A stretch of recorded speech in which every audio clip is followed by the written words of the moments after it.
ധർമ്മ പ്രമാണം.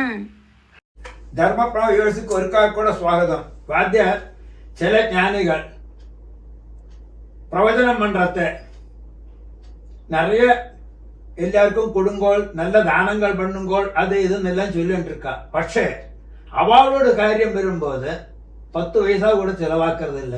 ഇത് എപ്പടി ശാസ്ത്രോത്തമാ ശരിതാന. இதுல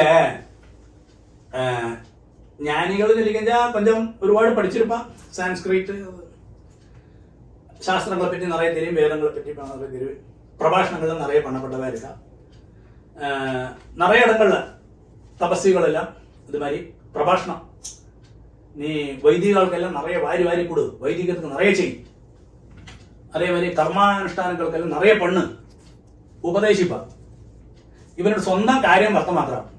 1 രൂപ വരും ഇവ ഇറക്ക മാട്ടാം. എനിക്ക് അപ്പടി വ്യക്തമാ തെരിയപ്പെട്ടതാ നിറയെ പേര് എടുക്കുക.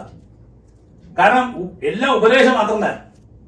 സാർ നമ്മൾ എപ്പോഴുമേ ഇപ്പോഴുള്ള കാലത്തിൽ എന്ത് നൗ ഇപ്പൊ നടക്കുന്ന എന്താ കാലത്തിൽ വന്ന് നമ്മൾ എന്നെ പണ്ടോന്നാക്കി ജനങ്ങൾ പാക്കാം. നീ വെറും ഉപദേശം മാത്രം എന്നാ നീ പോയി പണിയപ്പാര് വരുക. കുട്ടികളല്ല എന്താ കാലത്തെ കുട്ടികളാ.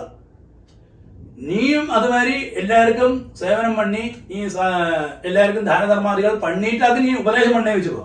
ഒന്നെ എല്ലാവരും അംഗീകരിക്കുക. ഇല്ലാതെ വെറും ഉപദേശം മാത്രം തന്നെ ആരും കേൾക്കമാട്ടാ. അത് മുന്നാടുത്ത കാലത്തിലല്ല അത് നടന്നത്. ഇവ ചൊല്ലറ എന്നാക്കും ചേരാ ആർക്കും தெரியாது. ഇപ്പൊ സോഷ്യൽ മീഡിയ വന്നതോടുകൂടി ഇവ എങ്കെല്ലാം പോറ എപ്പടിയെല്ലാം ഇരിക്ക, ഇവരുടെ ആചാരം എപ്പടി ഇരിക്ക്, ഇവ എന്നാക്ക് ആർക്കാതെ വേണ്ടി ഡൊനേറ്റ് പண்றாളാ എല്ലാരും ഇത് പண்றുണ്ട്. അപ്പൊ എല്ലാരും പാക്കുണ്ടെന്ന് അർത്ഥം. അപ്പൊ നീ പോയി ഒരു പ്രഭാഷണത്തിന് ആദ്യം എല്ലാവർക്കും ഇല്ലാത്ത വളക്കെല്ലാം നിറയെ വാരിക്കൂട്. നീ ചൊല്ലറവൻ തന്നെ ഒരു കയ്യെന്ത് ഒരു കാശ് പൊട്ടിട്ട് പോലും അപ്പ അമ്മയ്ക്ക് ശ്രാദ്ധം കൂടി പണം വേണ്ടാൻ. എല്ലാ ഓസിയില് എനിക്ക് ശരാഭിഷയമായാലും ഷട്ടത്ത് പ്രത്യേകം എല്ലാം ഓസിയില്. അപ്പൊ ഇതൊന്നും ശരിயான രീതിയല്ല. നമ്മൾ പ്രഭാഷണം മണ്ഡലത്തിന് വേണ്ടി ഇന്ന കാലത്തുള്ള ജനങ്ങളോട് പൾസ് എനിക്ക് തെരിയറുണ്ടാക്കാൻ ഞാൻ சொல்றேன். അതുകൊണ്ടാണ് ഇത്രയധികം പേര് നമ്മളെ ഫോളോ ചെയ്യുന്ന കാരണം.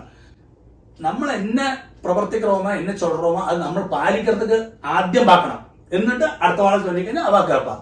അതാ അതോട് ഇന്ന കാലത്തുള്ള ആചാരം.